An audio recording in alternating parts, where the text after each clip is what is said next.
ಕಲಬುರಗಿಯಲ್ಲಿ ಭೀಕರ ರಸ್ತೆ ಅಪಘಾತಕ್ಕೆ ಇಬ್ಬರು ಬಲಿಯಾಗಿದ್ದು ಓರ್ವನ ಸ್ಥಿತಿ ಗಂಭೀರವಾಗಿದೆ. ಕಲಬುರಗಿಯ ನಂದಿಕೋರ್ ಬಸ್ ನಿಲ್ದಾಣ ಹತ್ತಿರ ಪೆಟ್ರೋಲ್ ಪಂಪ್ ಬಳಿ ಅಪಘಾತ ಸಂಭವಿಸಿದೆ.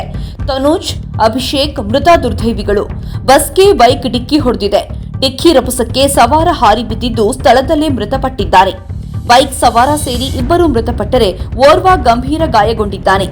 ಗಾಯಾಳನ್ನ ಖಾಸಗಿ ಆಸ್ಪತ್ರೆಗೆ ರವಾನೆ ಮಾಡಲಾಗಿದೆ. ಬೈಕ್ ಡಿಕ್ಕಿ ಹೊಡೆದ ರಭಸಕ್ಕೆ ಬೆಂಕಿ ಹೊತ್ತಿಕೊಂಡಿದ್ದು ಸುಟ್ಟು ಕರಕಲಾಗಿದೆ. Bus ಜೇವರ್ಗಿಯಿಂದ ಕಲಬುರಗಿಗೆ ಹೊರಟಿದ್ದರೆ bike ಕಲಬುರಗಿಯಿಂದ ಜೇವರ್ಗಿಗೆ ಹೊರಟಿತ್ತು. ಈ ವೇಳೆ ಅಪಘಾತ ಸಂಭವಿಸಿದೆ. ಜೇವರ್ಗಿ ತಾಲೂಕಿನ ಶಾಖಾಪುರ ಗ್ರಾಮದ ನಿವಾಸಿಗಳಾದ ತನೋಜ್, ಅಭಿಷೇಕ್ ಕಾಶಿಯಿಂದ ಬಂದಿದ್ದ ಸ್ನೇಹಿತನನ್ನ ಕರೆಯಲು ಕಲಬುರಗಿಗೆ ಬಂದಿದ್ರು. ಯಶ್ಪಾಲ್ ರೆಡ್ಡಿ ಎಂಬಾತನನ್ನ ಕರೆದುಕೊಂಡು ಹೋಗುವಾಗ ಅಪಘಾತ ಸಂಭವಿಸಿದೆ. ಸ್ಥಳಕ್ಕೆ ಸಂಚಾರಿ ಪೊಲೀಸರು ಭೇಟಿ ನೀಡಿ ಪರಿಶೀಲನೆ ನಡೆಸಿದ್ದು ಮೃತದೇಹಗಳನ್ನು ಮರಣೋತ್ತರ ಪರೀಕ್ಷೆಗೆ ರವಾನಿಸಿದ್ದಾರೆ. ಈ ಸಂಬಂಧ ಪ್ರಕರಣ ದಾಖಲಾಗಿದ್ದು ಬಸ್ನಲ್ಲಿದ್ದ ಪ್ರಯಾಣಿಕರು ಪ್ರಾಣಾಪಾಯದಿಂದ ಪಾರಾಗಿದ್ದಾರೆ.